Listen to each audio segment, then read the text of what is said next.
All right, Numbers chapter 13. This is the beginning of a key point of the story of the children of Israel. Remember, we started the book of Numbers. We talked about there are some key contexts that we get to learn. This is a big part of it, all right? So to put some timing in here, the children of Israel have been out of Egypt for several months. Not years, months, okay? Not even a year out from being in Egypt is where they're at right now. So it's pretty fresh. What was life like in Egypt? And so in these couple months, they had the pillar of fire to protect them. They had the cloud over them to help them and protect them. They walked through the Red Sea on dry ground. They've watched Pharaoh, basically his army, get wiped out. They've had manna. They've had miraculous springs coming up to help them gain water. They've been taken care of. They've been protected.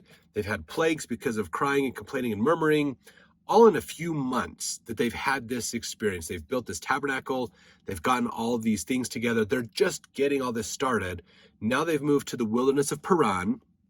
They are just a little ways off from the promised land. They are almost there. So Moses, in this one, sends 12 spies to search the land of Canaan. So he sends these 12 men to basically sneak into the promised land and learn what it's like, and then come back and tell us.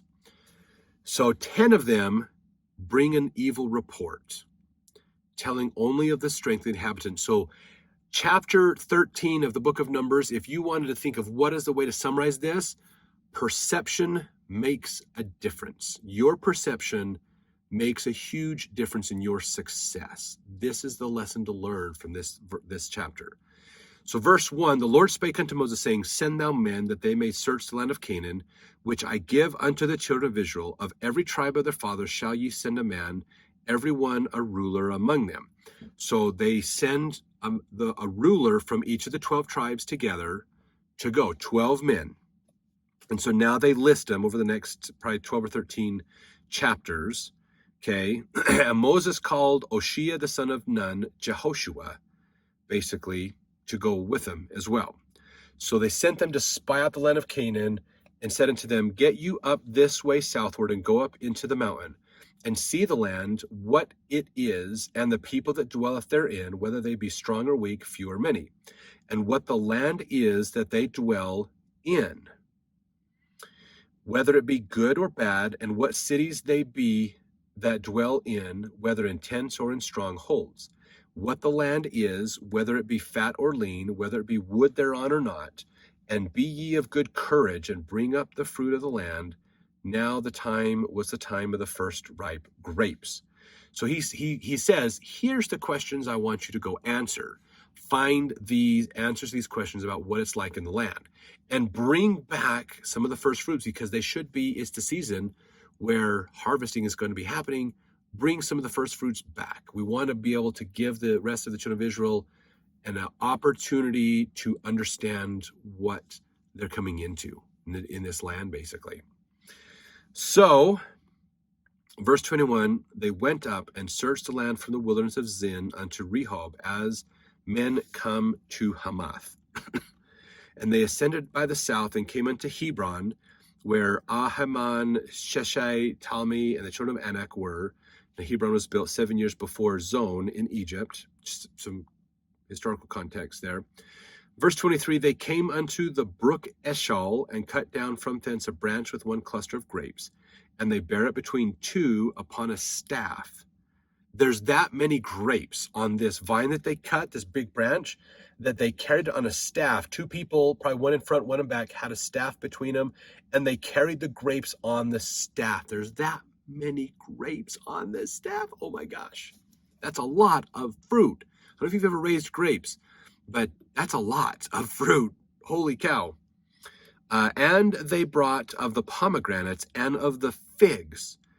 So we're not talking just manna or quail. We're talking some serious produce that is growing in this land. That's amazing. Verse 24, the place was called the brook of Eshcol because of the cluster of grapes which the children of Israel cut down from thence. They returned from searching of the land after 40 days.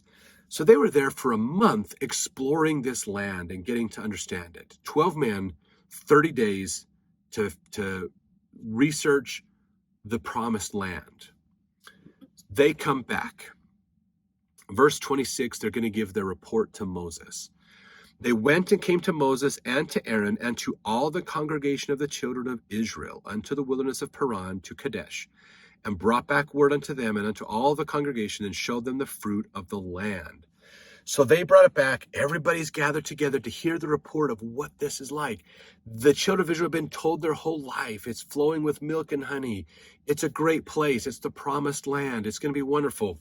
They're bringing back actual examples of what it's like there now. And they have people who have been there. Israelites who have been to the promised land are coming back to talk about it. So verse 27, they told him and said, we came unto the land whither thou sent us, and surely it floweth with milk and honey, and this is the fruit of it. Nevertheless, this is the but, okay? The people be strong that dwell in the land, and the cities are walled and very great. And moreover, we saw the children of Anak there.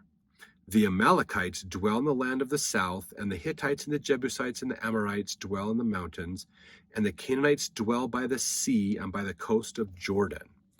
So they said, yes, it's a great place to live, but the people there are scary.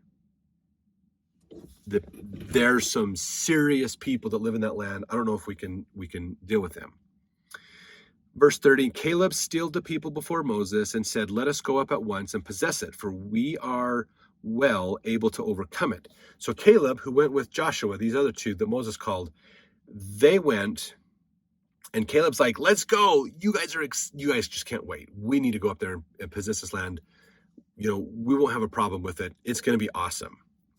Verse 31, but the men that went up with him said, we be not able to go up against the people, for they are stronger than we. So now here comes the perception. Caleb sees it from a standpoint of most likely faith, going, God has helped us this far. He will help us the rest of the way. Let's go. With God's help, we can occupy the promised land.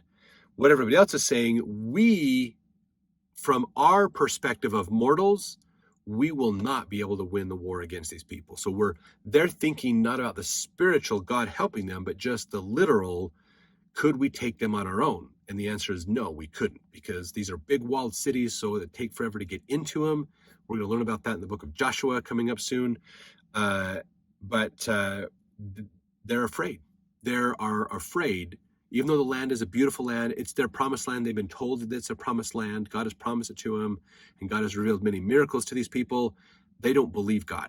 They don't have the faith to believe that God will help them out in this instance, even though they have numerous examples of it. So verse 32, they brought up an evil report of the land which they had searched unto the children of Israel, saying, the land through which we have gone and searched it is a land that eateth up the inhabitants thereof. And all the people that we saw in it are men of a great stature.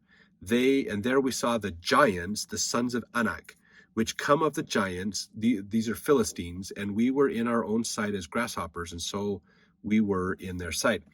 So these men are going, well, yeah, but they're not factoring in the blessings of God. They're just looking at it from a literal, what do we do from ourselves? There's no way we could survive a war against these people. There's no way we're going to do this, because they believe they're going to have to go and occupy this land and take it.